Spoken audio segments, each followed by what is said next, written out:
Hello friend, आज हम लोग अपने टॉपिक को आगे बढ़ाते हुए आज देख रहे होंगे हम लोग का जो टॉपिक होगा वो होने वाला है शिक्षण सूत्र। शिक्षण सूत्र अर्थात क्या होता है इसका मतलब? इनका मतलब होता है कि एक शिक्षक के द्वारा क्लास को प्रभावी बनाने के लिए अर्थात बच्चे को ज़्यादा से ज़्यादा समझ में आ सके, उनका ज़्यादा से ज़्यादा मोरल विकास हो सके, सोशल विकास हो सके, अर्थात जितने प्रकार का जो एस्पेक्ट रखता है एक शिक्षक स्टूडेंट से, तो उससे बेहतर तरीके से पढ़ाना ही एक लक्ष्य होता है शिक्षक का। तो इस लक्ष्य को पूरा करने के लिए उसे कुछ तरीके अपनाने पड़ते हैं ताकि बच्चे को अच्छे से समझ में आए, बच्चा जल्दी सीख सके। इसके लिए कुछ तरीके अपनाए जाते हैं एक शिक्षक के द्वारा, उसी को बोला जाता है शिक्षण सूत्र। तो इसमें 8-10 तरीका होता है जो एक शिक्षक के द्वारा अपनाया जाता है टीचिंग के दौरान। उसमें से एक है, इसे बोलते हैं मैक्सिमम्स ऑफ टीचिंग अर्थात मैक्सिमम्स ऑफ टीचिंग अर्थात शिक्षण सूत्र। इसमें 10 प्रकार क्या होता है? आगमन से निगमन विधि, सिंपल से कॉम्प्लेक्स विधि, पूर्ण से अंश विधि, अर्थात और भी कई तरीके होते हैं जो एक शिक्षक अपनाता है बच्चे को पढ़ाने के दरमियान में। जिसमें पहला हम सीखेंगे, पहला जो अपनाया जाता है शिक्षक के द्वारा, ये पहला एक मेरा नंबरिंग में पहला है, शिक्षक के लिए पहला नहीं हो सकता है। शिक्षक कोई भी एक विधि को अप्लाई करता है। तो साइकोलॉजिस्ट के द्वारा 8-10 तरीके बताए गए हैं जिसको शिक्षण में प्रयोग करके एक शिक्षक अपनी क्लास को प्रभावी बना सकता है, बच्चे को अच्छे से अच्छे समझा सकता है।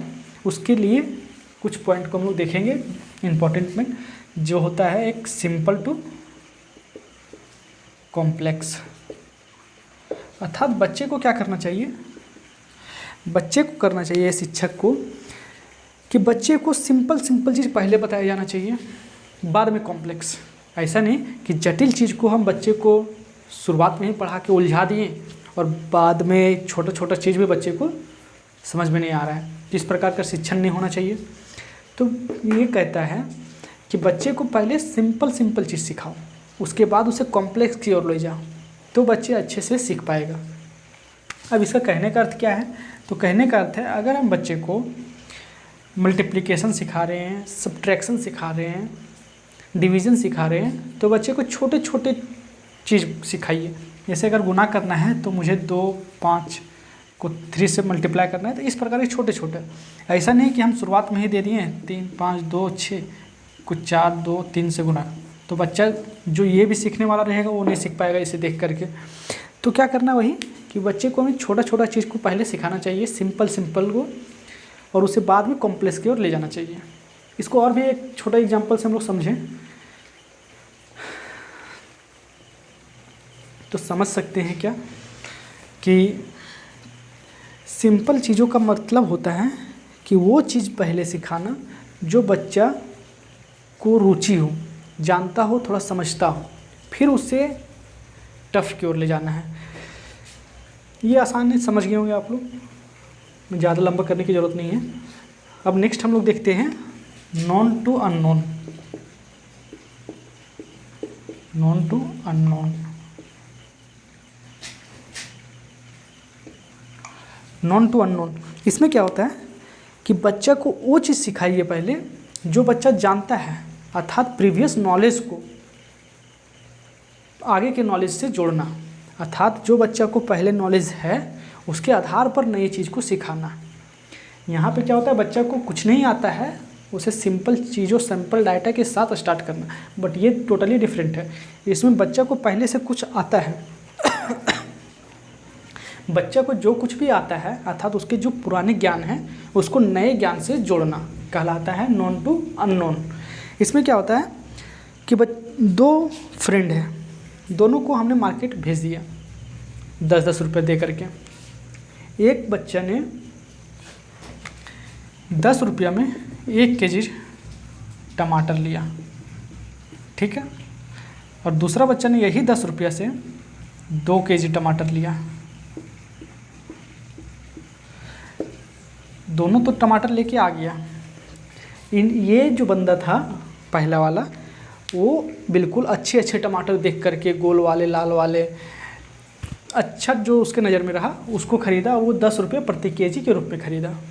लेकिन इसने क्या किया, ज़्यादा लेने के चक्कर में ख़राब चीज़ को उठा लिया मार्केट से। जो लेना था वो लेके तो आ गया। बाद में पता चला कि इसका जो टमाटर था वो 7 दिन तक यूज किया, पूरा सप्ताह यूज किया, लेकिन इसका 3 दिन में ख़राब हो गया। देखिए अब क्या है कि बच्चा 10 रुपया को 7 दिन यूज किया, इस बंदे ने 10 रुपया का 3 दिन ही लाभ उठा पाया। तो बच्चा यहाँ पे क्या सीखा कि कौन लाभ में रहा, तो लाभ में पहला विद्यार्थी रहा। क्यों? क्योंकि उसने उतने ही रुपये से 10 दिन काम लिया और इसने उस 10 रुपये का प्रयोग मात्र 3 दिन में ही समाप्त हो गया। तो यहाँ पे बच्चे को लाभ हानि का कॉन्सेप्ट अब बच्चा को सिखाएगा शिक्षक, कि अब इसे क्या हुआ, इस पर लाभ हानि का कॉन्सेप्ट सिखाएगा। क्योंकि ये बच्चा तो इतना तो जानता है कि 10 रुपया में अगर 1 केजी हम खरीदे हैं और ये 10 रुपये में 2 केजी खरीदे हैं, तो ये क्या है कि इसको कितना रुपये पड़ा, तो 5 रुपये पर केजी। ठीक है। अब इस ज्ञान से उसको लाभ हानि से शिक्षक जोड़ेगा कि किसको लाभ हुआ, किसको हानि हुआ। खरीदते समय तो इसको लाभ हुआ, लेकिन बाद में हानि में पहुंच गया, क्योंकि ये 2 केजी टमाटर को मात्र 3 दिन चला पाया और इसने 10 रुपये के टमाटर को 7 दिन चला पाया। तो इसको अंततः इसको लाभ हुआ। तो क्या हुआ, बच्चा इतना जो भी उसका प्रीवियस नॉलेज है उसके आधार पर नया ज्ञान को जोड़ना, वो कहलाता है नॉन टू अननोन। ठीक है। अब हम नेक्स्ट की ओर चलेंगे।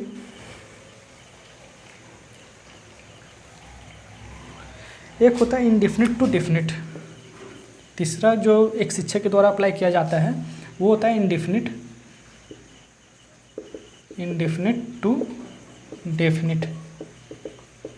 इसमें क्या होता है कि बच्चा को पहले ज्ञान जो होता है वो बिखरा बिखरा हुआ सा होता है।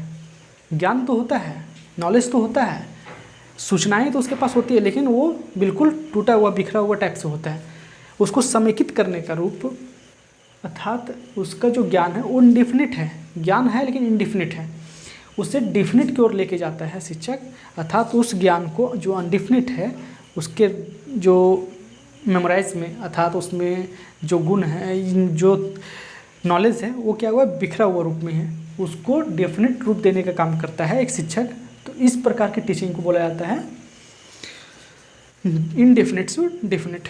अर्थात शिक्षक उनके ज्ञान को, जो ज्ञान उसके पास है, उस ज्ञान को एक समेकित रूप में प्रयोग करना डेफिनिट कहलाता है।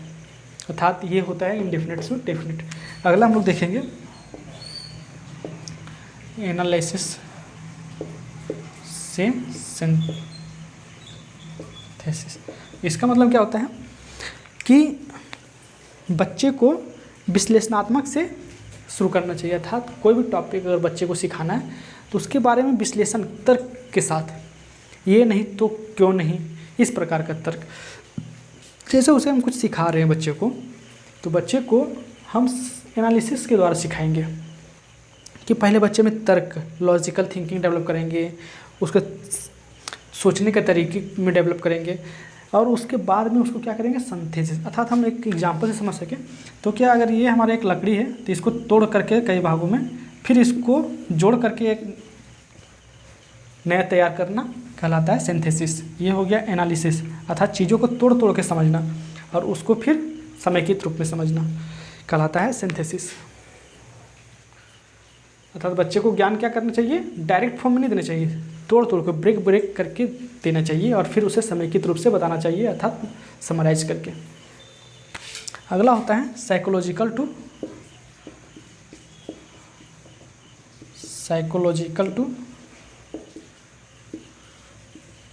लॉजिकल।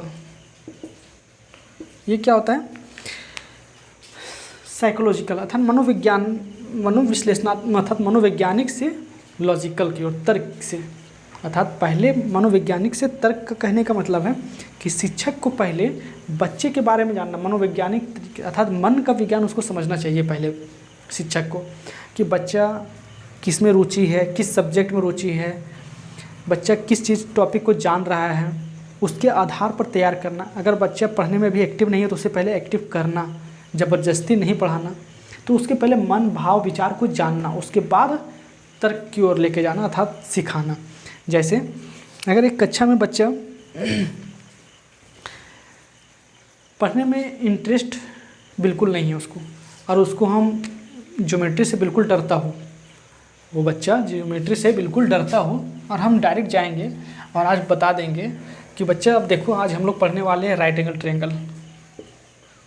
राइट एंगल ट्रायंगल इसको बोलते हैं 90 डिग्री, जहाँ दो चीज़ खड़ा और पड़ा होता है उसे बोलते हैं 90 डिग्री, और 90 डिग्री सामने होता है कर्ण, जिस पर वो टिका होता है उसको आधार, और जो लंबा होता है वो लंब। अब बच्चा बोलेंगे तो कोई मज़ा आएगा? बिल्कुल नहीं आएगा। यही चीज़ को पढ़ाने के लिए जब शिक्षक क्या तरीका अपनाएगा? लॉजिकल। अगर इसमें इंटरेस्ट नहीं है बच्चा को तो पहले इंटरेस्ट को जगाएगा, इंटरेस्ट लाएगा, उसके बाद फिर उसको सिखाएगा, ट्रायंगल में लेके जाएगा। इंटरेस्ट अब कैसे लाएगा?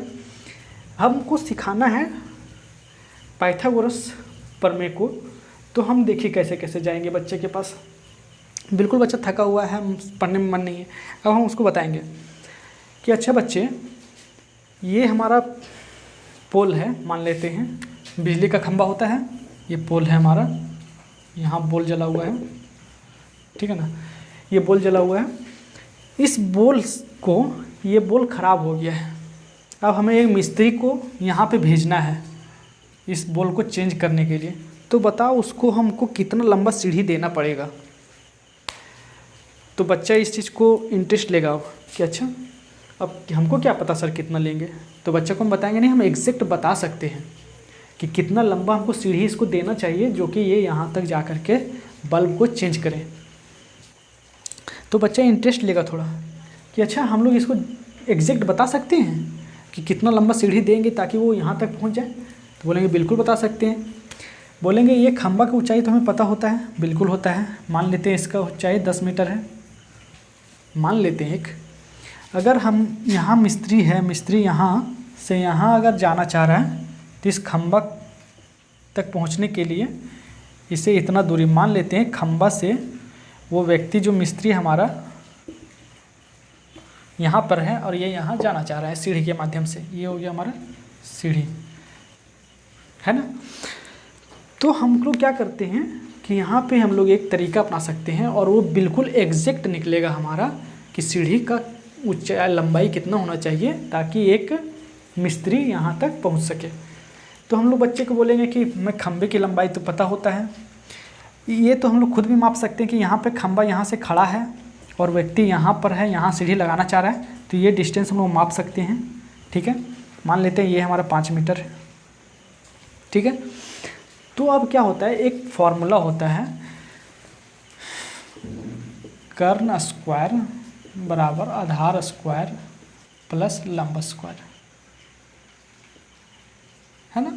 ये एक फॉर्मूला होता है कर्ण, अर्थात ये फॉर्मूला तभी अप्लाई होता है जब वो एक खड़ा और एक पड़ा बिल्कुल 90 डिग्री में। 90 डिग्री कहने का मतलब बिल्कुल एक दूसरे के ऊपर सीधा खड़ा हो, तो उसके सामने वाले को कर्ण बोलते हैं, एक को आधार बोलते हैं और एक को लंब बोलते हैं।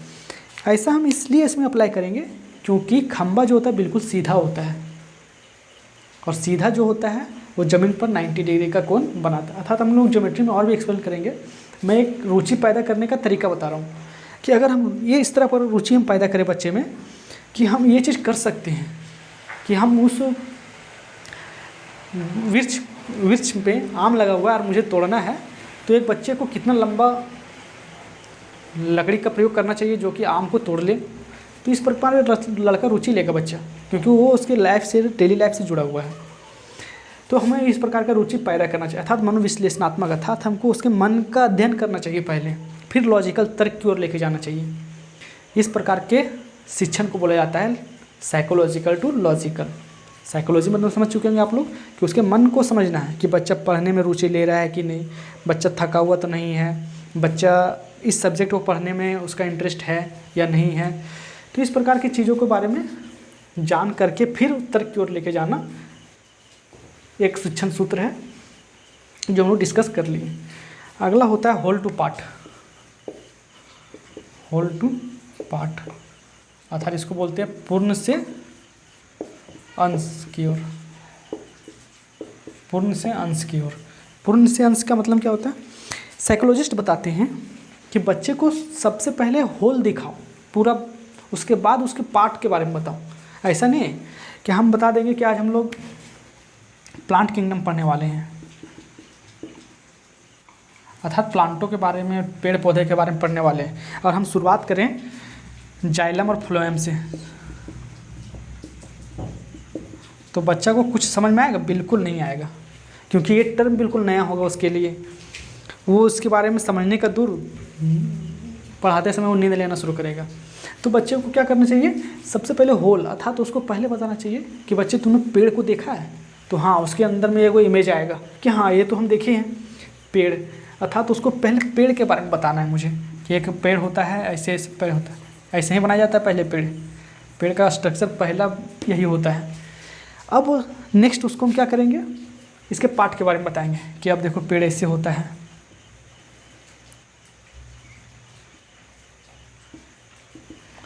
अर्थात ऐसे ऐसे कुछ करके हम लोग, मतलब कि शाखाओं को हम दिखा रहे हैं ऐसे। उसके बाद यहाँ से जड़ निकाल देंगे। अब देखिए यहाँ से ये बिल्कुल अलग हो गया। बच्चे के क्लास में जो हमारा होता है इमेज, वो होता है ये वाला पेड़ का।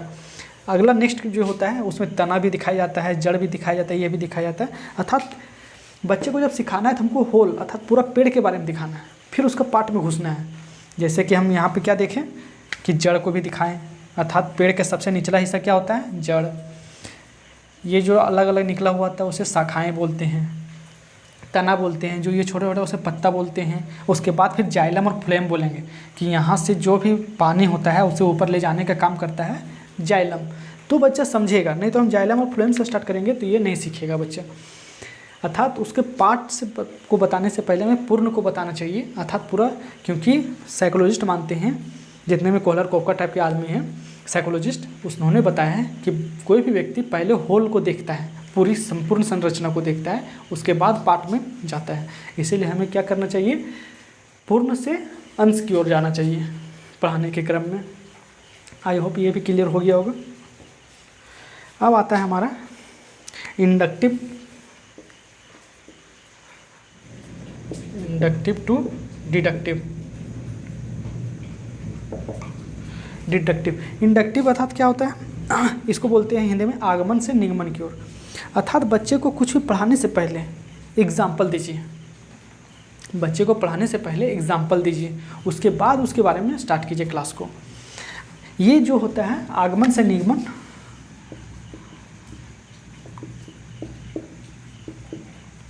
आगमन का मतलब होता है एग्जाम्पल देना, निगमन मत का मतलब होता है नियम को बताना। अर्थात हमें किसी भी चीज़ को बताने से पहले हमको एग्जाम्पल देना चाहिए। अर्थात हम क्या किए यहाँ पे, अभी हम जो बता रहे थे कि अगर पाइथागोरस प्रमेय हमें पढ़ाना है बच्चे को, तो हमको पहले एग्जाम्पल देना चाहिए उसको कि इसका प्रयोग कहाँ कहाँ पे होता है, कितना इसका यूज़ है, क्या हम डेली लाइफ में इसका प्रयोग करते हैं। एग्जाम्पल देंगे कि देखो इसका एग्जाम्पल हम यहाँ पे ये चीज़ लगा सकते हैं, फिट कर सकते हैं, क्योंकि हम कोई चीज़ पढ़ रहे हैं तो उसका कहीं ना कहीं यूज तो होगा। तो उसी को पहले बताना चाहिए, एग्जाम्पल देना चाहिए, फिर उस प्रमेय तक पहुँचना चाहिए कि हाइपोटेनियस का स्क्वायर बराबर होता है बेस का स्क्वायर प्लस हाइपोटेनियस, बी मान लेते हैं बेस को, तो हाइट को मान लेते हैं सी। उसके बाद स्क्वायर हटेगा तो यहाँ रूट जाएगा। तो ये वाला एक हमारा क्या हो गया? नियम हो गया। तो ये नियम को जाने से पहले हमको एग्जाम्पल से गुजरना चाहिए, और ये मेनली होता है छोटे लेवल के क्लास में, अर्थात छोटे बच्चे को सिखाना है तो ये नियम अच्छा माना जाता है, आगमन से निगमन, अर्थात एग्जाम्पल से नियम की ओर बढ़ना। लेकिन जब यही हम उच्च क्लास में पढ़ाएंगे तो ये तुरंत बदल भी जाता है, अर्थात निगमन टू आगमन भी हो जाता है। अर्थात शिक्षक पहले प्रमेय बताएगा, अर्थात नियम बताएगा, फिर उसके बारे में एग्जाम्पल दे करके इसको एक्सप्लेन करेगा। तो ये उच्च क्लास में होता है, ये निम्न क्लास। हाँ